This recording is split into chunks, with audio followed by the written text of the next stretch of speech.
ನಿನ್ನೆ ನಮ್ಮ ಕರ್ನಾಟಕದ ಗಡಿ ಪ್ರದೇಶವಾದಂಥ ಬೆಳಗಾವಿನಲ್ಲಿ ಕನ್ನಡ ರಾಜ್ಯೋತ್ಸವದ ಮೆರವಣಿಗೆ ಸಂದರ್ಭದಲ್ಲಿ MESನ ಗೂಂಡಾಗಳು ಏಕಾಏಕಿ ನುಗ್ಗಿ 5 ಜನ ಕನ್ನಡ ಚಳವಳಿ ಹೋರಾಟಗಾರರಿಗೆ ಚಾಕುವಿನಿಂದ ಇರ್ತವನ್ನ ಮಾಡಿದ್ದಾರೆ.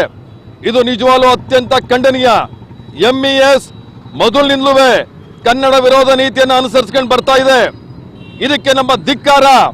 ಇವತ್ತು MES ಅನ್ನ ಈ ರಾಜ್ಯದಲ್ಲಿ ಸಂಪೂರ್ಣ ನಿಷೇಧ ಮಾಡಲೇಬೇಕು.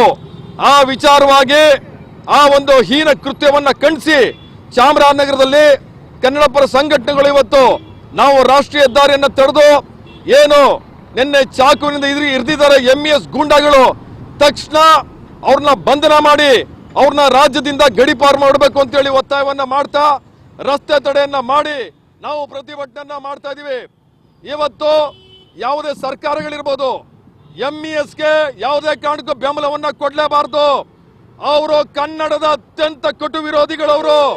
ನಾವು ರಾಜ್ಯೋತ್ಸವ ಮಾಡಿದ್ರೆ ನಮ್ಮ ರಾಜ್ಯೋತ್ಸವ ದಿನವೇ ಅವರು ಕರಾಳ ದಿನಾಚರಣೆ ಮಾಡ್ತಾರೆ. ಇಂಥ ಒಂದು ಪರಂಪರೆಯನ್ನು MES ಮುಂದುವರ್ಸ್ಕೊಂಡು ಬಂದಿದ್ದಾರೆ. MESನ ರಾಜ್ಯದಲ್ಲಿ ಮಟ್ಟ ಹಾಕ್ತಿಲ್ಲ ಅಂತಂದ್ರೆ ಮುಂದೆ ಆ ಭಾಗದಲ್ಲಿ ಕನ್ನಡಿಗರು ಬಹಳ ತೊಂದರೆ ಸಿಕ್ಕಾಕತ್ತಾರೆ.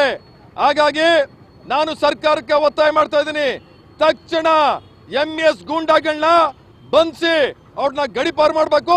ಜೊತೆಗೆ ಕರ್ನಾಟಕದಲ್ಲಿ MES ಅನ್ನ ಸಂಪೂರ್ಣ ನಿಷೇಧ ಮಾಡಬೇಕು ಅಂತೇಳಿ ನಾನು ಸರ್ಕಾರಕ್ಕೆ ಒತ್ತಾಯ ಮಾಡ್ತಾ ಇದ್ದೀನಿ.